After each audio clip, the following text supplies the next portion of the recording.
Hello students, welcome to today's class. तो आज की क्लास में हम सी फोर्स पाथवे का हम देखेंगे कैसे हमने करना है। तो अब हम स्टार्ट करेंगे। लास्ट क्लास में हमने देखा था हमारा क्या कहते हैं जो C2 साइकिल था वो हमने देख लिया था। और हमने क्या कहते हैं जो कैल्विन साइकिल था वो भी हमने देख लिया था। और उससे पहले हम फोटोसिंथेसिस शुरू कर ही चुके हैं। सारा कुछ क्या कहते हैं चैनल पर अवेलेबल है। और अभी क्या कहते हैं प्लांट फिजियोलॉजी की क्लास चल रही है, तो आप ये देख सकते हैं। प्लांट फिजियोलॉजी के लेक्चर्स अब सारे अवेलेबल हो जाएंगे, जल्दी करूँगा मैं अवेलेबल। तो आपको फ़ायदेमंद रहेगा ICMR और ये कहते हैं जो आगे के एग्ज़ाम्स हैं गेट वगैरह, उसके लिए ये आपको फ़ायदेमंद रहेगा। क्यों अगर आप अब कर रहे हैं, अभी देखो वो तो पेपर आने ही वाला है 18 तारीख को, है ना। उसका तो कुछ अभी फ़िलहाल हो नहीं सकता खास, है ना। तो इसलिए अगर जो बच्चा शुरू से कर रहा है वो कर सकता है। तो चलिए शुरू करते हैं पढ़ना। आज हम करेंगे C4 साइकिल नहीं, हाँ C4 पाथवे। तो C4 पाथवे जो है ये C4 प्लांट्स में होता है। तो बेसिक शुरू करने से पहले हम ये जान लेते हैं दो जो क्या कहते हैं वो हैं ऑर्गेनेलीज, वो कौन से हैं। पहला ऑर्गेनेली है मिजोफिल सेल्स, दूसरा ऑर्गेनेली है बंडल शीथ सेल। तो ये दो दो सेल्स जो हैं उसमें ये क्या कहते हैं हमारा पूरा प्रोसेस जो है C4 पाथे का, ये सारा प्रोसेस इन दो स्टेप्स में होता है। तो चलिए, अगर आपने सब्सक्राइब नहीं किया तो ऋषभ लाइफ साइंसेस को आप सब्सक्राइब कर सकते हैं। तो देखते हैं क्या होगा। तो सबसे पहले बाहर से क्या कहते हैं यहाँ पे कार्बन डाइऑक्साइड आएगा। बेसिकली कार्बन डाइऑक्साइड, कार्बन का ही फिक्सेशन हो रहा है ना सारी की जगह पे। जो जितनी भी लाइफ साइकिल है, लाइफ साइकिल नहीं, जो जितनी भी हमारी साइकिल्स हैं जितनी भी, इसमें कार्बन का फिक्सेशन हो रहा है। कोई आपसे पूछेगा तो क्या आप ये बोल सकते हैं कि कार्बन का फिक्सेशन है बेसिकली, है ना। सारी जितनी भी चीज़ें हो रही हैं ये कार्बन का फिक्सेशन है। जितनी भी ये साइकिल्स हैं कार्बन का फिक्सेशन है बेसिकली। तो वही हम अब पढ़ेंगे, कार्बन फिक्सेशन। तो इसमें लगेगा कार्बन डाइऑक्साइड आएगा। कार्बन डाइऑक्साइड में कार्बोनिक एनहाइड्राइज नाम का एंजाइम जो है वो वर्क करेगा। और ये दो वर्क जब करेगा, यहाँ पे ADP की भी रिक्वायरमेंट होगी। ADP की ये भी यहाँ पे जुड़ेगा, है ना। क्योंकि ADP से फिर आगे क्या कहते हैं एनर्जी करेंसी बनेगी, एनर्जी यहाँ पे बनेगी। ठीक है, जैसे NADPH यहाँ पे बन रहा है वो NADP से। तो ऐसे ही ADP से क्या बनेगा ATP बनेगा। ATP को जब टूटेगा तो ADP यहाँ पे ADP टूट के एडिनाइल काइनेज ATP को तोड़ के AD में बदलेगा और एनर्जी यहाँ से हमारे को मिलेगी, है ना। एनर्जी यहाँ से मिलेगी और फिर कार्बनिक एनहाइड्रेस की मदद से ये काम होगा।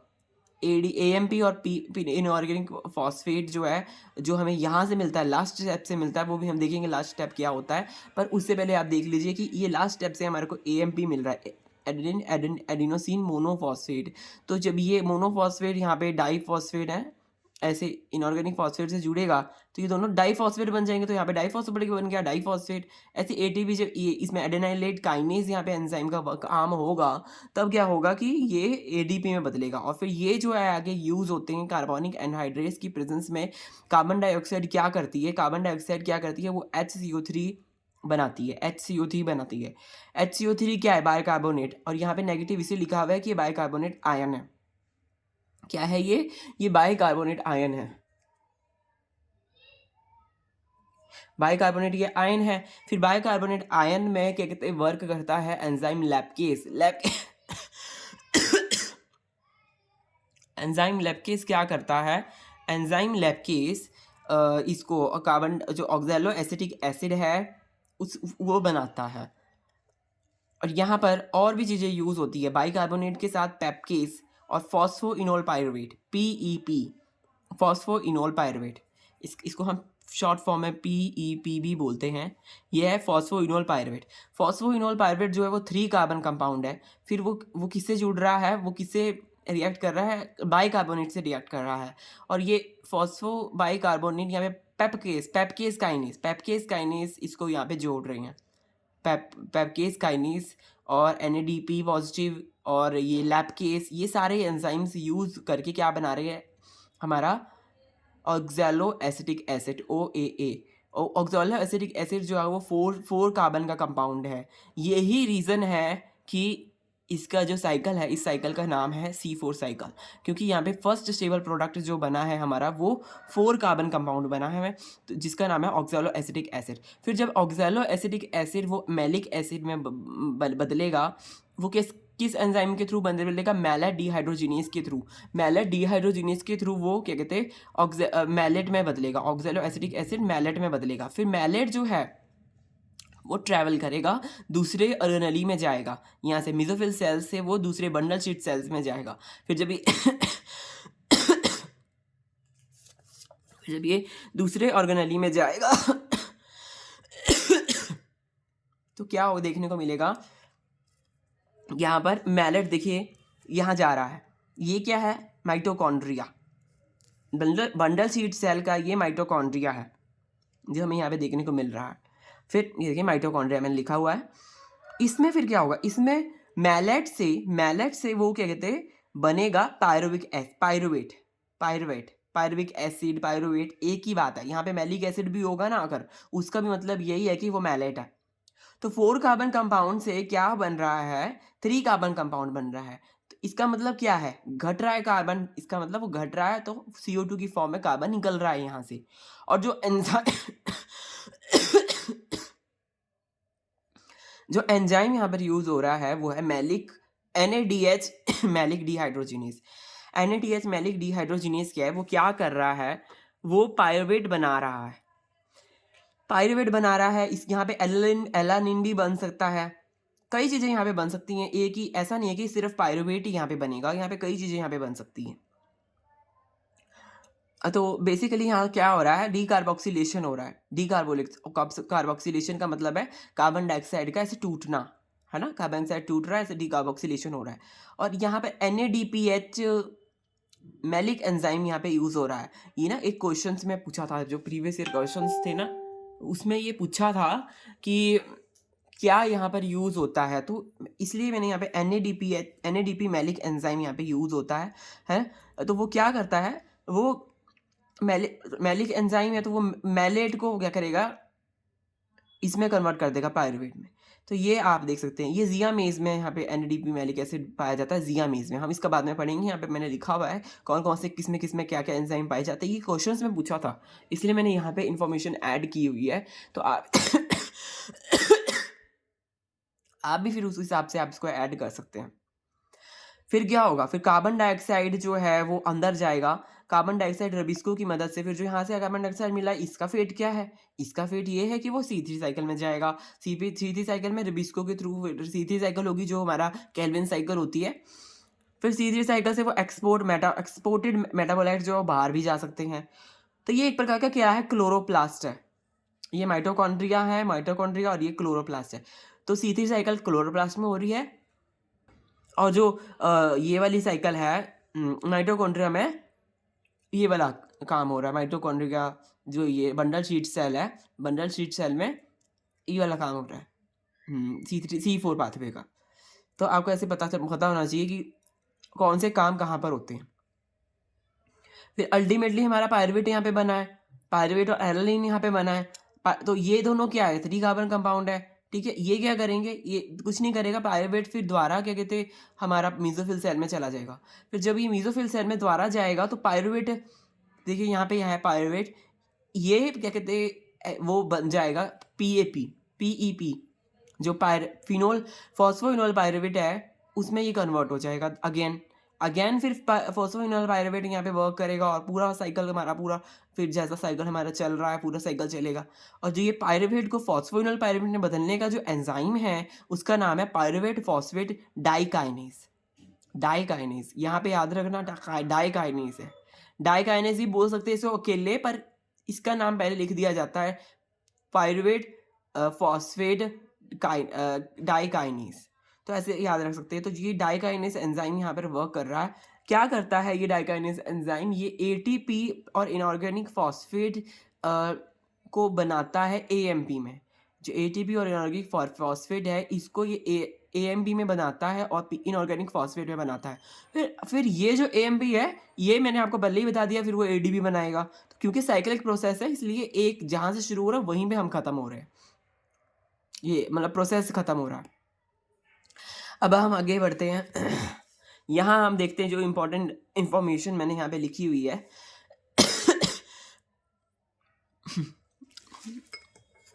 मेरा वो उड़ जाता है, ये देखिए लोगो। मैलेट से पायरुवेट का बनना जो है वो क्या है? मैलेट से पायरुवेट का बनना कौन करवा रहा है? डी करवा रहा है। NADP malic enzyme, NADP malic enzyme ये करवा रहा है। क्लोरोप्लास्ट में ही हो रहा है, ठीक है। कहाँ पे हो रहा है? क्लोरोप्लास्ट में ही हो रहा है। जियामेज में, शुगर केन में ये देखने को मिलता है। मैलेट जो है वो किस में बदल रहा है? पायरुवेट में बदल रहा है। और डी कार्बोक्सिलेज जो एंजाइम है मैलिक, NADP मैलिक एंजाइम, वो ये करवाता है। एस्पार्टेट जो 4 कार्बन कंपाउंड है वो क्या करता है? एस्पार्टेट जो है वो एलानिन को बनाता है। और वो किसकी वजह से बना रहा है एलानिन को? NAD मैलिक एंजाइम और माइटोकॉन्ड्रिया के प्रेजेंस में वो बना रहा है। NAD मैलिक एंजाइम माइटोकॉन्ड्रिया के प्रेजेंस में वो बना रहा है बेसिकली, है। तो आपको ये याद रखना है, NAD मैलिक एंजाइम हमारा पेनिकम में मिलता है, पेनिकम मिलिएशियम।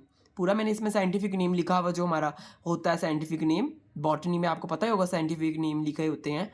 तो पेनिकम मलेशियम यहाँ पर लिखा हुआ है मिलेट। जो मिलेट होते हैं, अनाज होते हैं, उनमें ये देखने को मिलती है हमारे को। मैलेट जो मिलेट होते हैं उसमें ये है एंजाइम यहाँ पे वर्क, उसमें ये वाला एंजाइम माइटोकॉन्ड्रिया में वर्क करता है, NADP मैलिक एंजाइम, ठीक है। और जियामेज में जो शुगर केन है, जियामेज मक्की होती है, मक्की जो है वहाँ पर ये काम करता है malic NADP malic enzyme chloroplast में काम करता है। और अगर हम बात करें पेनिकम मैक्सिकम की, ये पेनिकम था मिलिएशियम, ये है मैक्सिकम नहीं मैक्सिमम। ये ग्रास में, जो ग्रास होता है, घास है ना, तो उसमें ये क्या कहते हैं एस्पार्टेड से बदल रहा है एलानिन को और पायरुविक एसिड को, ये बदल रहा है। और किसकी प्रेजेंस में? पेप फोस्फोइनोल पायरुवेट, ये पेप सीके की मदद से वो बदल रहा है इसको, एलानिन को और इसको। और ये साइटोसोल में देखने को मिल रहा है। तो ये सब आपको क्लोरोप्लास्ट हो गया, माइटोकॉन्ड्रिया होगा, साइटोसोल हो गया, इसकी ये जगह पता होनी चाहिए कि कहाँ है, और एंजाइम का पता होना चाहिए, और ये एग्जाम्पल पता होना चाहिए। क्योंकि ये ऐसा क्वेश्चन पूछा था एक बार, तो मैंने यहाँ पे नोट कर लिया। अभी पूछे अभी जो, हाँ 2023 के बाद के पेपर में पूछा भाई, इतना ज़्यादा पुराना नहीं है ना। आप देखेगा आपको भी मिल जाएगा, अगर आप फिर आपको लगेगा कि हाँ मैंने यहाँ पे तभी ये लिखा हुआ है। अभी एक और चीज़ ना यहाँ पे सॉरी, एक और चीज़ यहाँ पर इम्पॉर्टेंट है, वो मैंने पहले लिखी हुई थी, फिर मैंने आपको बताया था ना कि वो मैं आगे आपको बताऊँगा। ये देखिए, ये चीज़ इंपॉर्टेंट है। आपने पीछे वाली क्लास अगर देखी नहीं है नाइट्रेट एसिमिलेशन की, और वो बेसिकली बायोलॉजिकल नाइट्रोजन फिक्सेशन की, वो आप देख सकते हैं। पहले हम ग्लूटामीन में और एस्पाराजीन में हम वो देख लेते हैं क्या इसमें डिफरेंस है। ग्लूटामीन ये सब मैं इसलिए पढ़ा रहा हूँ क्योंकि देखिए यहाँ से कनेक्टेड है। ये यहाँ पे जो है किसी में एस्पारजीन और ये सब भी बनता है, जो पायरुवेट ये जो बन रहे हैं ना अमाइनो एसिड्स, ये सब इसी से बनते हैं। जो C4 साइकिल है इसी से ही ये बनते हैं। इसमें भी इसका रोल होता है, साइकिल्स का रोल है। ग्लूटामेट 5 कार्बन का है, एस्पारजिन 4 कार्बन का है। ग्लूटामेट 5 कार्बन का है, इसका मतलब वो क्या करता है? सिंथेसिस करता है। डे में वो बनता है, दिन में वो बनता है। कि कब बनता है? दिन में बनता है। ग्लूटामेट कैसे बनता है? दिन में बनता है। और एस्पारजिन जो है वो नाइट में बनता है।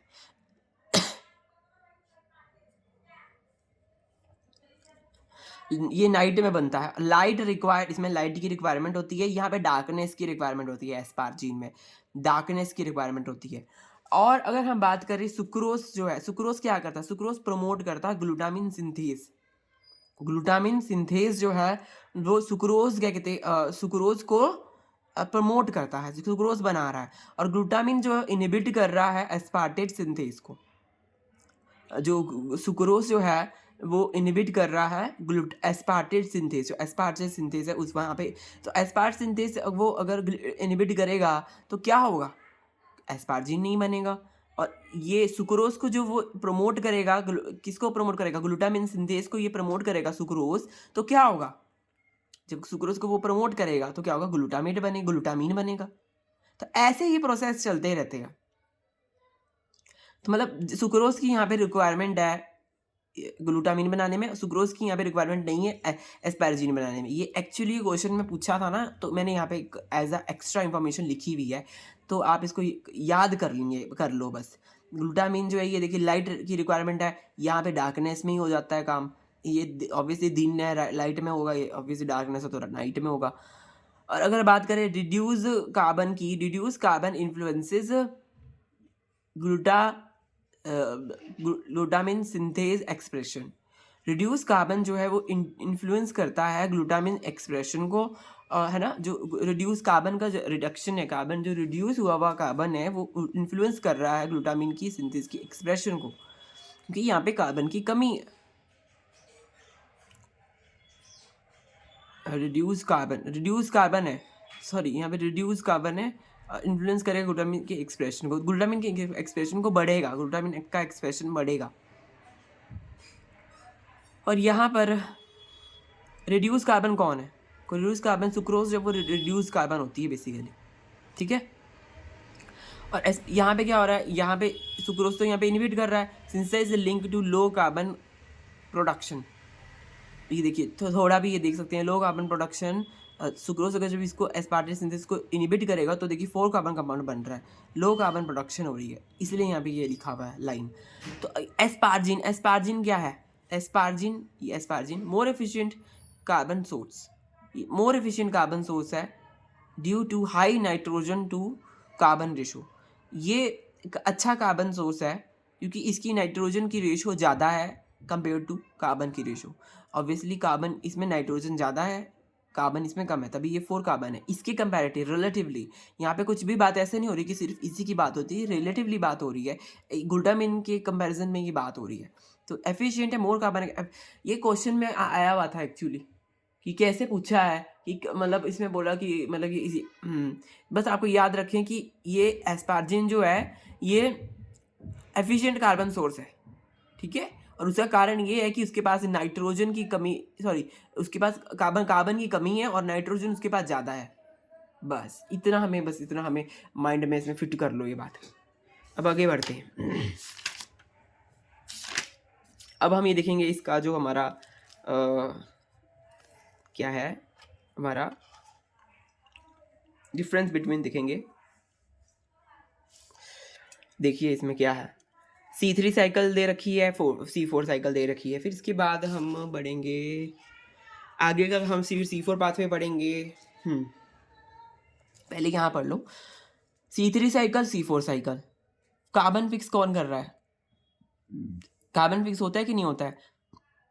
C3 साइकिल में हाँ होता है, यहाँ पर भी होता है कार्बन फिक्स, दोनों में होता है कार्बन फिक्स, C3 साइकिल में भी C4 साइकिल में भी। एंजाइम यूज्ड कौन सा हो रहा है? यहाँ पे रुबिस्को हो रहा है। C3 साइकिल में रुबिस्को यूज़ हो रहा है, और जो हमारी C4 साइकिल है वहाँ पे पेप्केस यूज़ हो रहा है, पेप्केस, ठीक है। C3 में रुबिस्को और C4 में पेप्केस। फर्स्ट प्रोडक्ट कौन सा है? फर्स्ट प्रोडक्ट है फॉस्फोग्लिसरेट।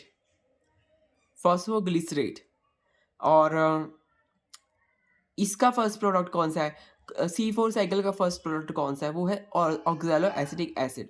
ऑक्सैलो एसिटिक एसिड जो है वो C4 साइकिल का फर्स्ट प्रोडक्ट है। ऑब्वियसली 4 कार्बन कंपाउंड है वो।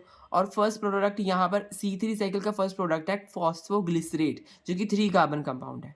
फर्स्ट रिएक्शन कौन सा होता है? फर्स्ट रिएक्शन अगर हम बात करें फर्स्ट रिएक्शन कौन सा है, तो ये तो हमें पता ही है, RuBp प्लस कार्बन डाइऑक्साइड मिलकर क्या बना रहे हैं? 3PGA बनाते हैं, 3PGA फॉस्फोग्लिसरल्डिहाइड। इसकी मदद से बनाते हैं, रुबिस्को की मदद से बनाते हैं, कार्बोक्सिलेज, रुबिस्को कार्बोक्सिलेज की मदद से बनाते हैं बेसिकली, है कि नहीं। C4 की बात करें, C4 में क्या होता है? C4 में PAP फॉस्फोइनोल पाइरुवेट एक प्रकार का कंपैरोमीटर चार्ट है, ताकि रिकॉल करने के लिए है कि आपको याद रहे ये सब बातें, जो इंपॉर्टेंट बातें हैं ये सब याद रखनी चाहिए हमें। तो PEP कार्बन डाइऑक्साइड से मिलकर क्या बना रहा है? ऑक्सैलो एसिटिक एसिड बना रहा है, OAA बाय पेप्केस। पेप्केस की मदद हो रही है, ऑब्वियसली पेप्केस की मदद से लेके वो ये बना रहा है ऑक्सैलो एसिटिक एसिड, जो कि 4 कार्बन कंपाउंड है, ठीक है। Occurrence of cycle, C3 cycle कौन कौन से प्लांट्स में होती है? ये इसे अकरेंस ऑफ साइकिल यहाँ only C3 cycle only C4, हाँ नहीं, C3 साइकिल C3 प्लांट में भी होती है और C2 प्लांट में भी होती है, और ये C3 और C4 दोनों में होती है। कौन सी? C4 cycle. लोकेशन की बात करें, स्ट्रोमा में हो रहा है, और ये हो रहा है मीजोफिल में। मीजोफिल और बंडल शीट सेल जो है उसमें हो रहा है ये, मीजोफिल और बंडल शीट। क्या एडेप्टेशन क्लाइमेट एडेप्टेशन क्लाइमेट और टेम्परेचर क्या क्या मतलब है? ये मॉडरेट टेम्परेचर में होता है। जो C3 साइकिल वाला काम है वो मॉडरेट टेम्परेचर में होता है, और जो C4 साइकिल वाला काम है वो वार्म टेम्परेचर में होता है, warmer than C3 cycle, warmer than C3 cycle. Comparison हो रहा है। टेम्परेचर भी लिखा हुआ है 15 से 25 डिग्री सेल्सियस, ये 30 से 35 degree Celsius. Example, rice, wheat, sugar beet, ठीक है, राइस हो गया, वीट हो गया, शुगर बीट हो गया। और इसमें क्या एग्जाम्पल है?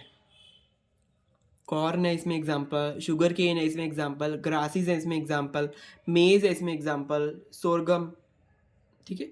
राइस, वीट, शुगर बीट, ये C3 साइकिल के एग्जाम्पल हैं। कॉर्न वगैरह और ग्रासेस हैं ये उसके हमारे C4 साइकिल के हैं।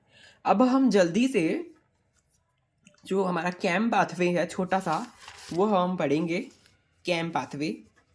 फिर बाकी का तो फिर अब कल ही हो पाएगा नेक्स्ट क्लास में। बेसिकली आज वैसे भी मैं आज 2 क्लासें ही डाल रहा हूँ, ऐसा मतलब आज कल का तो ऐसा कुछ इशू नहीं है। मैं आज 2 क्लासें, एक अभी मैंने सुबह डाल दी है, जो आपने पहले देखी होगी, पता नहीं आपने देखी होगी कि नहीं देखी होगी, किसी ने देखी होगी जो, तो वो पहले मैंने सुबह डाल दी थी क्लास। अब मैं ये वाली क्लास अभी मैं बना रहा हूँ, अभी ये रात तक डलेगी ये क्लास, ठीक है, क्योंकि पूरा अच्छे से वो करना पड़ता है, फिर अपलोड करना टाइम लगता है इन सब चीज़ों में। तो चलिए अब हम देखते हैं कैम पाथवे। कैम पाथवे जो है इसका फुल फॉर्म क्या है? ग्रेजुलेशन एम पाथवे, ऐसा कुछ था इसका, ग्रेजुलेशन मेटाबॉलिज्म पाथवे। हाँ, आप इसको अच्छे से देख लेना इसका फुल फॉर्म क्या है, पर ये कैम पाथवे है, ठीक है। कैम पाथवे में क्या है? कैम पाथवे में क्या है, उससे पहले ये माइटोकॉन्ड्रिया में होता है, ये पता होना चाहिए। कहाँ होता है? माइटोकॉन्ड्रिया में होता है ये पाथवे, ठीक है। तो और ये 2 स्टेजेस में बटा हुआ है। कौन कौन सी वो 2 स्टेजेस हैं? एक है नाइट, एक है डे। स्टेजेस नहीं, हाँ स्टेजेस कह सकते हैं, स्टेजेस तो हैं। जो चीज़ यहाँ से निकलती है वो यहाँ पे जाके यूज़ होती है, फिर आगे चीज़ हमारा आगे कुछ बनता है, ठीक है। तो नाइट के केस में क्या होता है? स्टोमेटा खुला रहता है। जैसे हमारा स्टोमेटा आपने देखा होगा, ऐसे होता है ना स्टोमेटा। तो रात के केस में वो खुल जाता है, ऐसे खुल जाता है। और ये इसमें डे के केस में वैसे बंद हो जाता है। इसके पीछे तो आपने प्लांट फिजियोलॉजी है, ये ऑब्वियसली हम ये पढ़ेंगे, इसके पीछे भी है। और वो हमने जो पहले की क्लासें हैं, जो बहुत मतलब अभी की क्लासें नहीं, जो 11th 12th है उसमें हमने पढ़ा हुआ है इसके बारे में। जो स्टोमेटा है इसके बारे में तो आपको सबको तो पता ही है।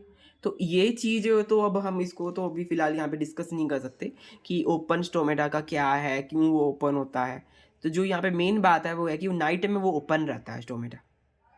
क्यों रहता है? उसको हम बोलते हैं स्कोटो एक्टिव। स्कोटो का जो ये मतलब है, ये हम लाइट में भी पढ़ेंगे। स्कोटो वर्ड लाइट में भी आता है, और इसका मतलब यही है कि रात से रिलेटेड जो काम है ना, उसको स्कोटोमॉर्फोजेनेसिस, बेसिकली जो हम फोटोट्रॉपिज्म पढ़ते हैं उसमें हम स्कोटोमॉर्फोजेनेसिस भी पढ़ते हैं। वो हम फोटोट्रॉपिज्म जब पढ़ेंगे तब हम देखेंगे। तो स्कोटो का मतलब है जो रात से रिलेटेड टर्म है, ये रात से रिलेटेड। तो ये जो है स्कोटो एक्टिव, मतलब रात में एक्टिव। कौन? स्टोमेटा।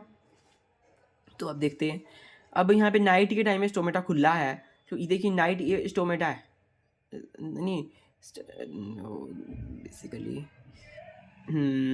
हाँ राइट, नाइट के टाइम पे स्टोमेटा खुला, तो क्या होगा? नाइट के टाइम पे अंदर आएगा कार्बन डाइऑक्साइड, अंदर आएगा।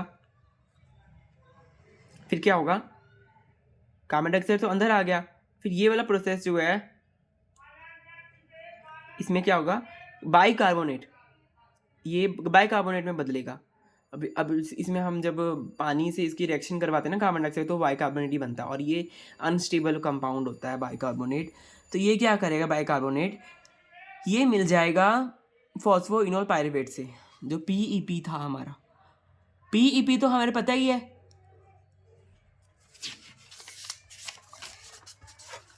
ये देखिए लास्ट क्लास में मैंने पढ़ा था, PEP जो है वो बन रहा था, इससे ही तो बन रहा था, C4 पाथवे से PEP बन रहा था, फॉस्फोइनोल पायरुवेट बना था। तो वही PP अब यहाँ आया हुआ है, यहाँ पहुँचा हुआ है वो PEP।